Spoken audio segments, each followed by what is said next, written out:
Hey guys, it's me, Emily. Today I'm going to be doing my favorite books and vinyl records video for you.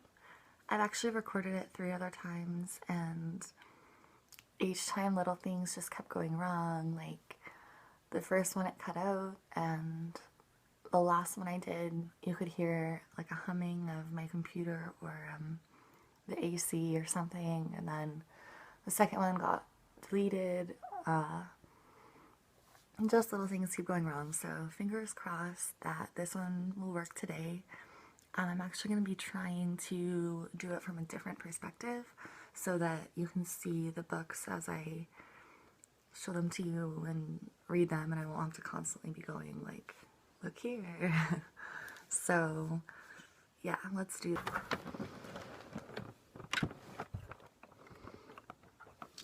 Alright, hi. I'm just right behind the camera, so let's get started. Some of the first books I've got are One Flew Over the Cuckoo's Nest by Ken Kesey. And this book, here, let me see if I can angle this. This book means a lot because when I first read it, I couldn't even really process it right away. I had to sit there and think about it, and I almost started to cry. It's just a really great book, so I'm sure you guys have heard of it, or read it, or watched the movie. I recommend doing all of the above. The movie's brilliant as well. The next one I've got is called Island of the Blue Dolphins by Scott Odell, and it was my favorite when I was like in 3rd or 4th grade. This is the story of Karana, the Indian girl who lived alone for years on the island of the Blue Dolphins. Year after year, she watched one season pass into another and waited for a ship to take her away. While she waited, she kept herself alive by building shelter, making weapons, finding food, and fighting her enemies, the wild dogs.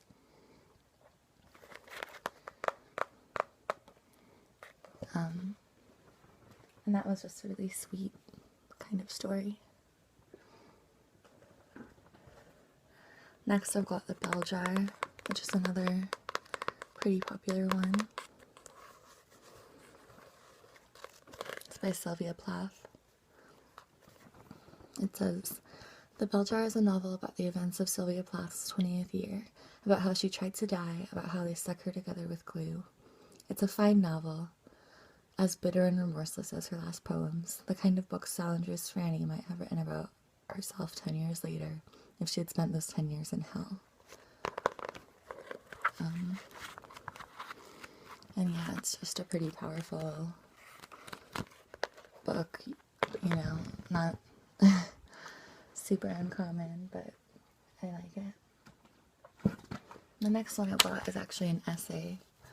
All I Really Need to Know I Learned in Kindergarten. Robert Fulghum. And I'll just read some of them. They're just really good pieces of advice, I guess.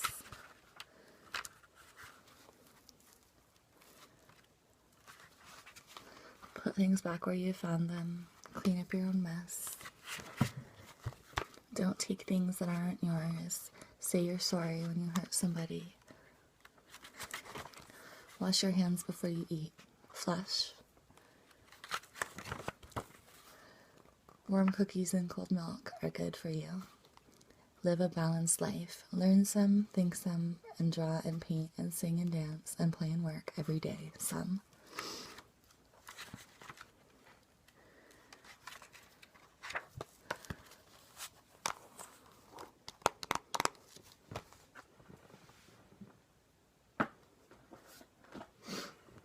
Then I have The Man Who Fell to Earth, Walter Tevis.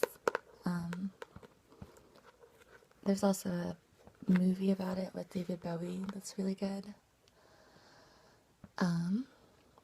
Haunting, evocative, symbolic, Walter Tevis's famous novel, The Man Who Fell to Earth, is more than superb science fiction. It's literature of outstanding worth. Here, as in The Hustler and The Queen's Gambit, Tevis creates exotic, fascinating character dogged by obsession and unrelenting loneliness.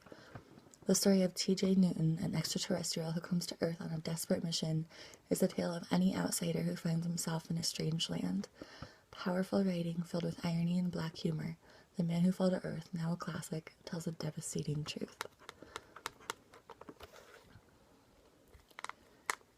I really like sci-fi, so that's a really kind of popular one. Oh. Next is Squirrel Seeks Chipmunk by David Sedaris. And it's actually a series of small, or short stories, I should say. I would just recommend anything by David Sedaris, honestly. What a funny, fun writer.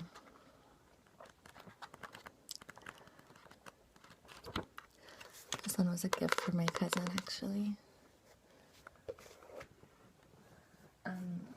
Next is one I want to read, but haven't yet.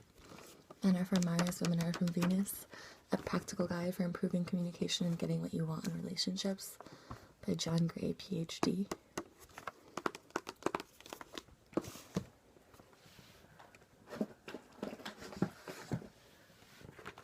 Look Me in the Eye, My Life with Asperger's by John Elder Robison.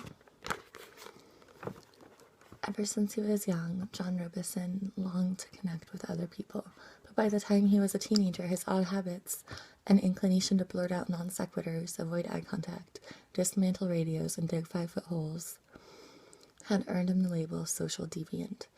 It was not until he was 40 that he was diagnosed with a form of autism called Asperger's syndrome.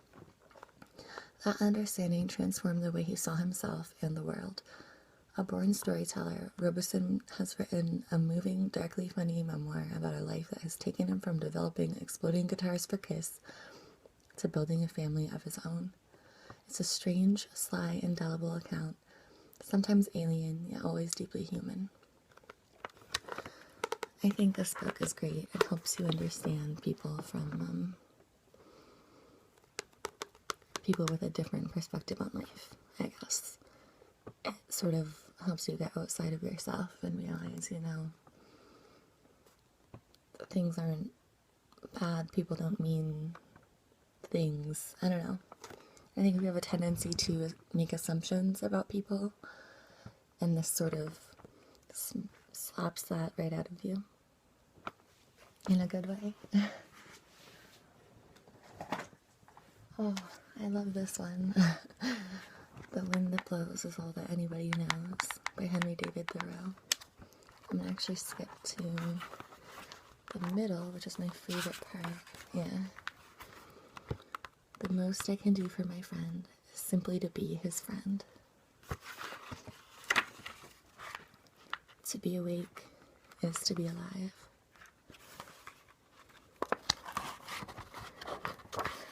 We are all sculptors and painters, and our material is our own flesh and blood and bones. When I hear a grown man or woman say, "Once I had faith in men, now I have not," I'm inclined to ask, who are you whom the world has disappointed? Have you not rather disappointed the world?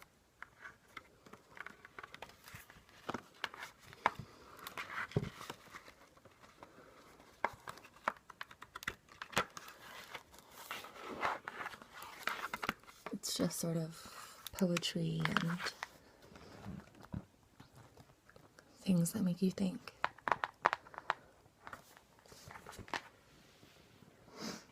And this is more poetry. Very strong poetry, very sort of like E.E. Cummings, the way the poems are built. Like, they're not standard prose. It's called, "This book is dedicated to all those men who betrayed me at one time or another, in hopes they will fall off their motorcycles and break their necks." The Motorcycle Betrayal Poems by Diane Wachowski. Emotionally strong and vivid, humanly moving, the voice of a woman who is not afraid of the depths. For anyone who's had a hard time with an easy writer. Gypsy poems fired with fantasy, implacably fierce, strangely tender, elementally alive.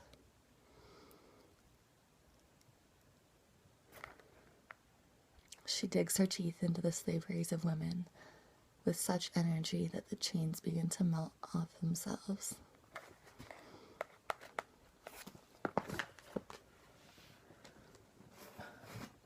More poetry by Richard Brautigan, one of my favorites.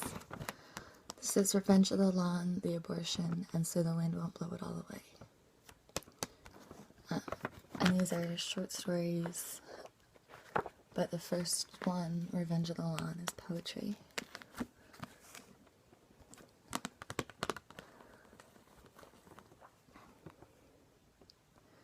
He's kind of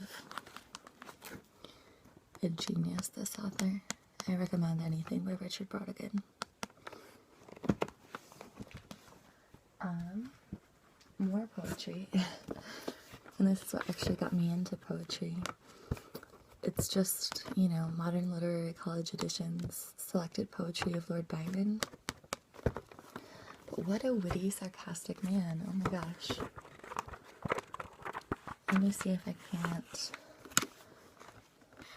find one that really made me laugh.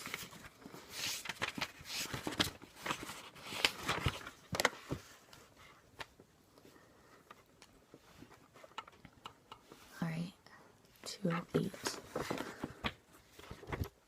And this is him offering advice to one of his friends. It's entitled Egotism, a letter to J.T. Betcher. If fate should seal my death tomorrow, though I much hope she will postpone it, I've held a share of joy and sorrow, enough for 10, and here I own it. I've lived as many other men live, and yet I think with more enjoyment, for could I through my days again live, I'd pass them in the same employment. That is to say, with some exception, for though I will not make confession, I've seen too much of man's deception, ever again to trust profession. Some sage mammas with gesture haughty pronounce me quite a youthful sinner, but daughters say, although he's naughty, you must not check a young beginner. I've loved, and many damsels know it, but whom I don't intend to mention, as certain stanzas also show it, some say deserving reprehension. Some ancient dames of virtue fiery, unless report does much belie them, have lately made a sharp inquiry, and much it grieves me to deny them. Two whom I've loved had eyes of blue, to which I hope you've no objection. The rest had eyes of darker hue. Each nymph, of course, was all perfection.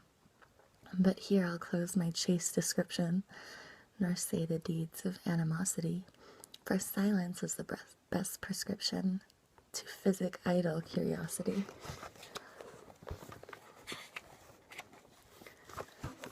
Of friends I've known a goodly 100, for finding one in each acquaintance, by some deceived, by others plundered, friendship to me was not repentance. At school I thought like other children, instead of brains a fine ingredient, romance my youthful head bewildering, to sense had made me obedient, disobedient, a victim nearly from affection to certain very precious scheming. The still remaining recollection has cured my boyish soul of dreaming. By heaven, I rather would forswear the earth and all the joys reserved me, than dare again the specious snare, from which my fate in heaven preserved me. Still I possess some friends who love me, and each a much esteemed and true one. The wealth of worlds shall never move me to quit their friendship for a new one. But Betcher, you're a reverend pastor. Now take it in consideration, whether for penance I should fast, or pray for my sins in expiation. I own myself the child of folly, but not so wicked as they make me. I soon must die of melancholy, if female smiles should e'er forsake me. Philosophers have never doubted that ladies' lips were made for kisses. For love I could not live without it, for such a cursed place as this is. I say, Betcher, I shall be forgiven. If you don't warrant my salvation, I must resign all hopes of heaven. For faith, I can't withstand temptation.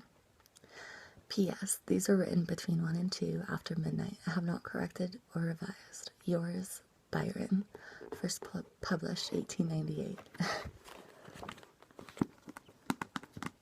He just has such a clear personality. Very egotistical.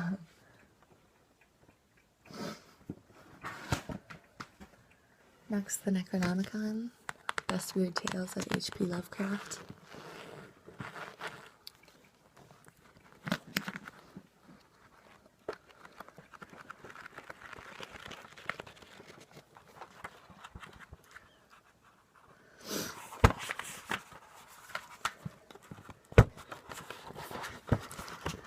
Night Gaunts.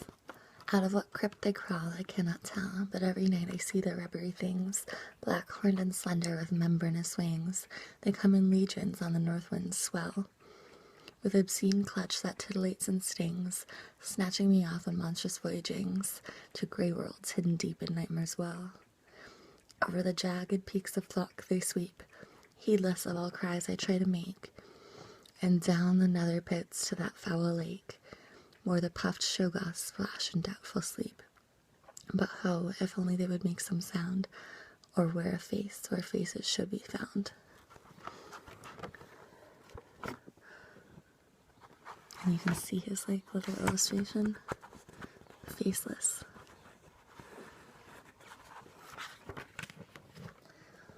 H.P. Lovecraft is my favorite horror author. He's brilliant.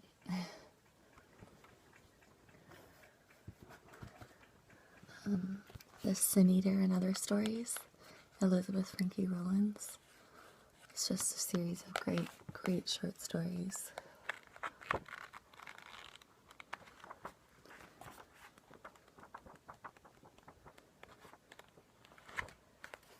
Very emotional, very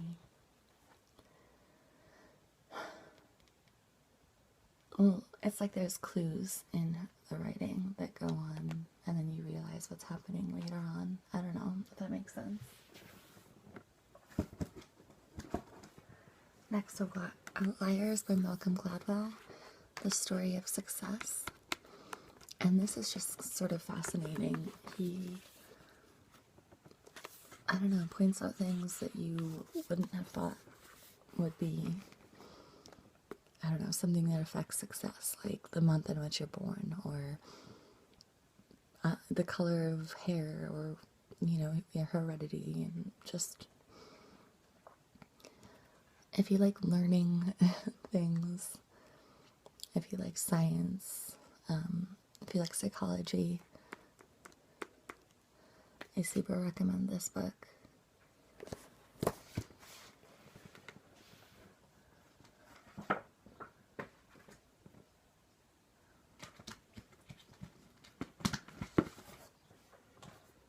Next, I have some DVDs.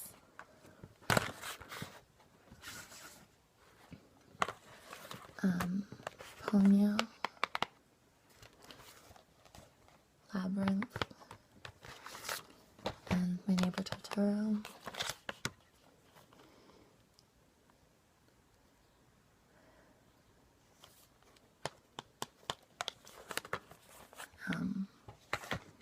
Those are the only DVDs I own.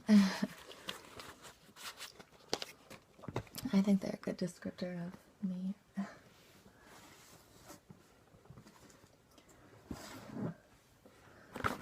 Betting on the Muse by Charles Bukowski. It's just a series of poems and short stories. Bukowski is, again, one of my favorite authors. I've also got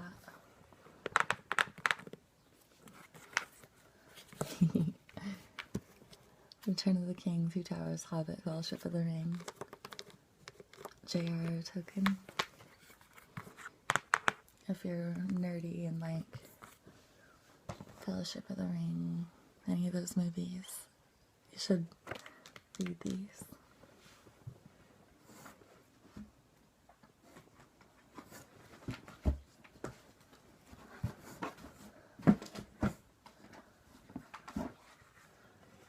Lastly, I have Neil Gaiman, The Sandman, A Game of You, Volume 5, which is my favorite volume. It's just a graphic novel, or comic book, or whatever you like to call them. And this just was so smart and tugged at your heartstrings, and you end up rereading it and rereading it, being like, did that just happen? Wow, oh my gosh, you know? Okay. For records, I've got a lot, but Eurythmics' Sweet Dreams. It's just sort of classic. It has the Sweet Dreams Are Made of This song on it.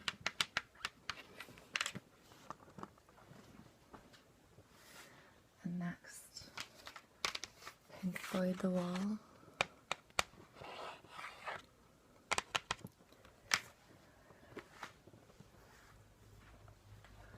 Next I've got Silverblood Astrocoast, which I think has a really cool, yeah.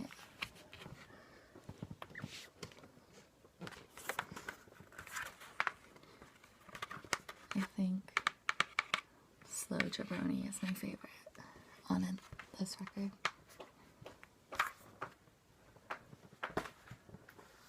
My favorite record of all, Beatles' White Album.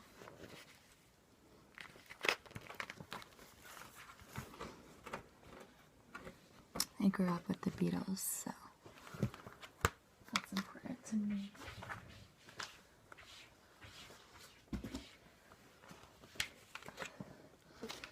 Beach Boys Forever. Hey Kim, stop. Sorry. Beach Boys Forever.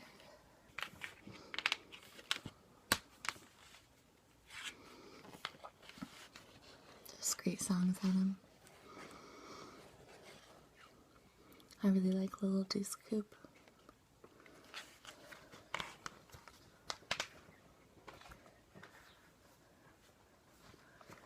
And next I have ELL, A New World Record, or Electric Light Orchestra, I guess. And Telephone Line has got to be one of my favorite songs in the whole world.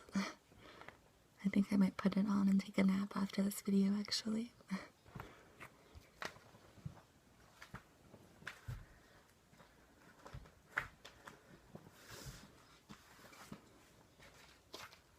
My Bloody Valentine, which this is actually my friend's record. I've got to get it back to him.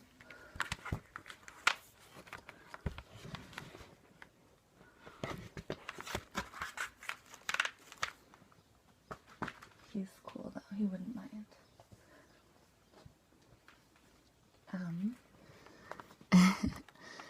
Barry Manilow, Trying to Get the Feeling.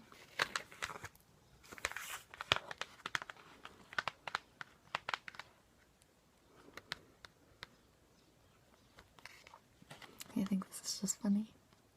His shirt. I want a shirt like that.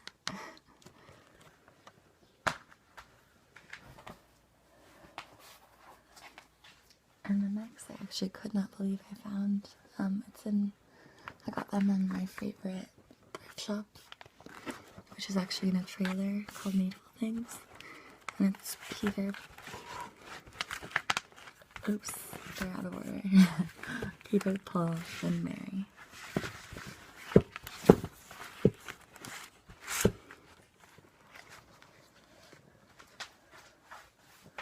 That's their faces on the back. Paul, Mary.